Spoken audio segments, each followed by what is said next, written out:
Asking yourself this question could change the direction of your life. What am I afraid of that I shouldn't be? Because for me, it was making videos, it was doing stand-up comedy, it was doing things that put myself out there in a way when I would be judged. I was so afraid of being judged. But that held me back from doing the things that I really wanted to do. Like, I've always wanted to make videos, but I wouldn't tell myself that I wanted to do it. I would just be like, oh, you know what? I'm just uncomfortable doing it, and that's why I'm not doing it. When in reality, the reason I wasn't doing it is because I was afraid of it, right? So if you know that you're afraid of something that you shouldn't be, chances are the reason you're afraid of it is because it's actually something meaningful to you. It's actually something you want to do. Because if people judge something that was part of you, let's say it's making videos, and making videos was like such a way to express yourself. It was like a reflection of who you were, right? Making videos. If people judged that, then that would actually hurt. But if people make fun of a job that you don't care about, it doesn't hurt, right? Because it doesn't feel like you. But if it's something you really want to do, then it feels like you. So we hold on to these things. We hold on to things that we truly want to do because we're afraid of people judging it. We're afraid of it not going well. Because in your head, like, you're like, oh, I'm such a good content creator. One day I'll do it. It'll be so good. But you're afraid of putting it out there. But the thing is, when you start putting it out there, you have to face the reality that you need to improve on. You have to face the reality that it may not be that good at first, but that's the only way to get better. The only way to actually actualize your dreams is by getting started. So don't let fear hold you back. Let it be a compass. Let it show you what direction to move towards. Because if you know what you're afraid of that you shouldn't be, then it can show you what the next step is. Because that next step will take you outside of your comfort zone. Because your comfort zone is where you feel comfortable, right? So obviously, if it's something you're afraid of that you shouldn't be, you'll feel uncomfortable. And if you feel uncomfortable, that means that's an opportunity for growth. And you don't have to like do everything at once. I'm not saying to quit your job and just make videos full time. What I'm saying is just take steps towards outside your comfort zone. Start putting yourself out there. Start following the things that you're afraid of. Because so many people, they talk about like, oh, I don't know what I'm passionate about. I don't know what I'm going to do next. Start with your fear, because then you can at least grow. At the very least, you'll grow. Let's say it's not something that you want to do for a living. Maybe making videos is not something you want to do for a living, but you're afraid to put yourself out there. At the very least, you will grow in the way of being able to deal with, negative comments, dealing with people's opinions, dealing with the possibility of people seeing what you have to say.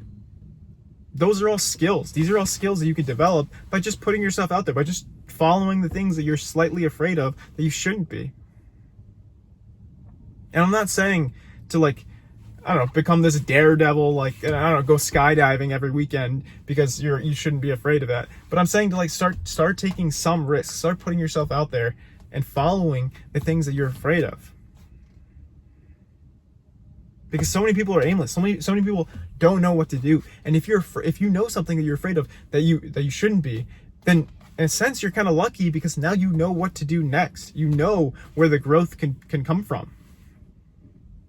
And you can reframe fear as excitement, because fear and excitement are pretty similar feelings. Your heart races. You feel a little nervous when you're excited too. It's like they feel pretty similar in your body. So when you feel that fear, and you know that you shouldn't be fearful in this moment, you can be like, oh no, it seems like I'm pretty excited as well. Like, this is something I would do before going on stage.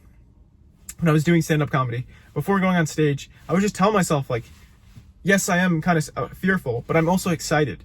And then I just envisioned it going well. So like, if I'm doing stand-up comedy, I'm visualizing the audience laughing. Or when I'm recording a video, the videos that I record that I'm like visualizing it really going well, those do better. So it's like, just instead of thinking about everything that can go wrong, just have a picture in your mind of of it going right. Because there's two parts of your brain, right? There's the conscious and the subconscious. And what you want to do is you want to distract the conscious part of your brain and just let your subconscious part of your brain act. So it's like, the way you distract your conscious part of your brain is one way to do it is with visualization. It's with seeing it going well. And then your body will start to act in a way that is related to that visualization. It's like your body will start to open up. Because ultimately, most of the great things in life comes from your subconscious brain. Because that controls like so many of our actions. It controls our body language. It controls so much of our lives.